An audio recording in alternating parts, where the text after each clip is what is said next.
This MacBook right here has been editing videos for around 8 years, and people ask me how I edit my 4K files on a 2012 computer. I simply tell them that I edit on proxies when I edit on this computer.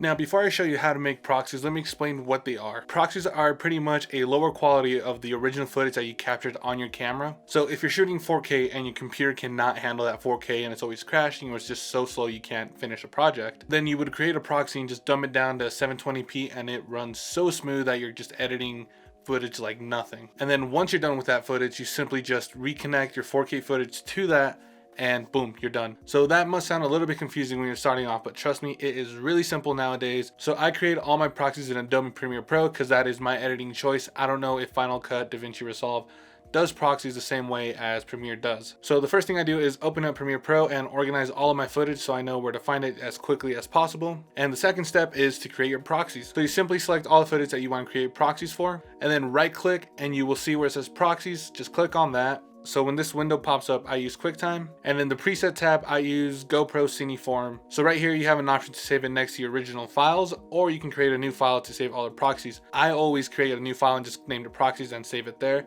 because I do not want to get my original 4K files and the 720p files right next to each other, because I might get a little bit confused. And then just hit OK, and Media Encoder will pop up, and just hit play on that, and you are creating your proxies from there. And once you create all those proxies, simply go back to your editor and you need to activate your proxies. So if this is your first time creating proxies, you won't have this little button next to it.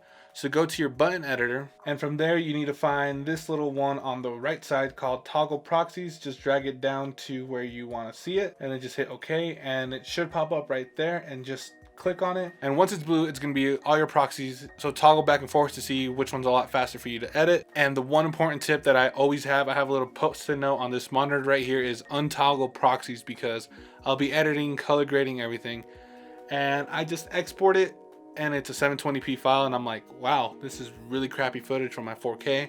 And yeah, that is usually the way I edit my footage if I'm on the road on my 2012 computer. It runs everything so smooth, I don't have to worry about it. So I hope this helped you out. Make sure to hit like, subscribe, do all that fancy jazz, and I will see you guys in the next video. See ya.